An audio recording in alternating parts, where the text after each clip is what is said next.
We're joined this afternoon in studio by Athol Trollip. He is ActionSA's parliamentary leader. Great to have you here. Thanks very much for coming in. Good afternoon, Michelle. Thanks very much.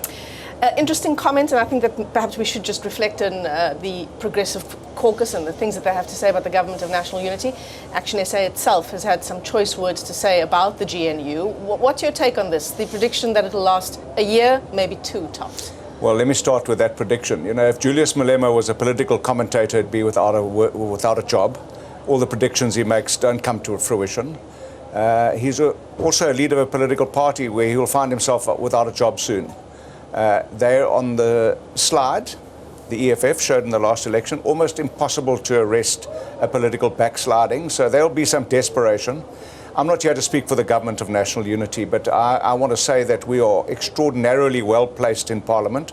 We're not part of the Government of National Unity, and we're not part of the Progressive Caucus that wants to take us back to the time of 9 wasted years, state capture. They want to do away with the Constitution. They want to reintroduce all kinds of nationalisation. And it's just really a regressive caucus. So it's a complete misnomer to call themselves a progressive caucus. So we are a pivot in between those two big blocks in Parliament. We're the next biggest party that is an opposition party that isn't in the GNU or in this regressive caucus. So it's an extraordinary position to be in. You've got an important position, an important role to play in Parliament, right? It's going to be interesting to see how things unfold in the workings of MPs, how they vote. You know, we've been talking a lot about taking us back to the first Government of National Unity, and here we are 30 years later. Of course, the circumstances are completely different, and this GNU was sort of born out of an indictment by voters on the 29th of May, wasn't it? Yeah, it was. And, you know, I've got an interesting story because I had another political lifetime before. And I remember 1994, the Democratic Party returned 7 members of Parliament. We didn't have a great election. We expected to return many more than 6. But we have 6 members in our caucus. And I keep telling them that, you know, in those days, the DP didn't go into the GNU, and that was the GNU of Nelson Mandela. It wasn't the GNU of a failed presidency like Cyril Ramaphosa's presidency. So we have an extraordinary job. There is an example of how you can punch way above your weight division. And I want to tell you that in the last 3 weeks in Parliament, during the mini-budget debates, ActionSA members of Parliament have made an extraordinary impact. We measure media, we measure performance, we measure, and the measurements have been astounding. The contributions have been mature, they've been passionate, they've been people-based, and I've been inspired. 5 of the 6 have never been in Parliament. They're professionals. One of our members is a doctor, is a retired doctor, World Medical Council chairperson, Kgosi Letlape.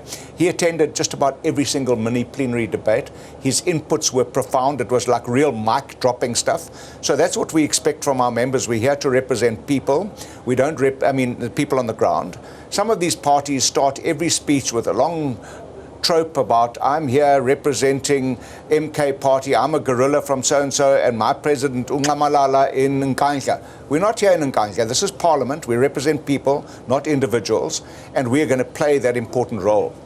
What I wanted to say today, though, is that at the president's inauguration, he adopted quite an important tone, I thought. It was reconciliatory. He accepted that the electorate had turned their back on the ANC and that they'd made mistakes.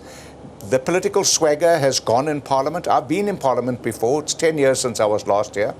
The political swagger has gone, but there are some lingering bad habits of majoritarianism, and the new Government of National Unity has got a big majority, bigger than ever before, 70%.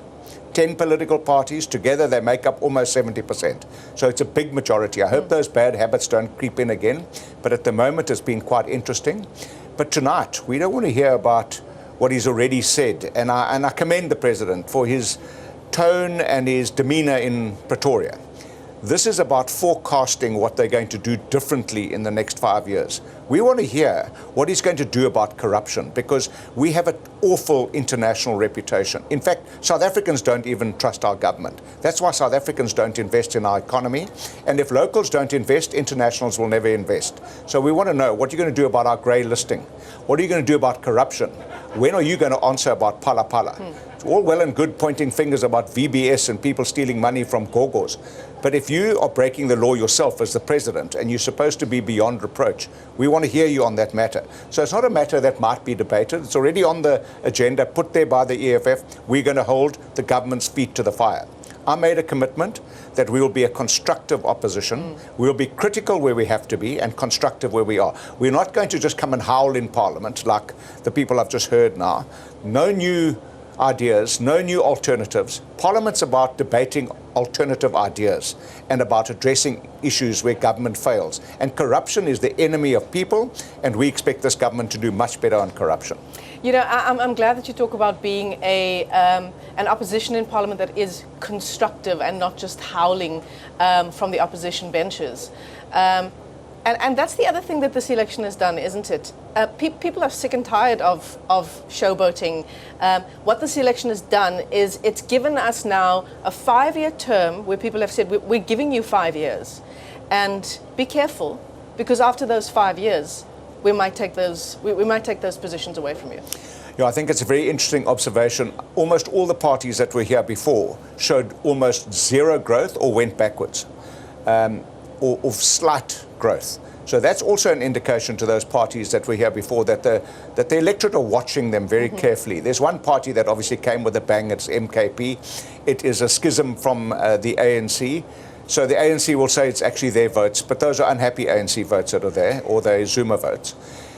We hold 1%. And 1% might seem insignificant, but if it becomes the voice of reason in Parliament, it's going to become a very important 1%. The one thing that the DA was really, really good at in Parliament, not only because I was in the DA for most of my life, was it was a very good opposition. It built its brand and its reputation in opposition. It's never been in government in the democratic South Africa, so they'll have to find their feet and start from scratch. But the new people in the opposition, the official opposition, they've never been in opposition. Those people are all retreaded. They were all in the ANC. They all protected Zuma. They were all the first people to say that the swimming pool was a fire pool. So they've never been in opposition. So they have no idea. So I think we have a perfect opportunity to be the voice of reason and to be a progressive, in the proper definition, constructive but critical opposition.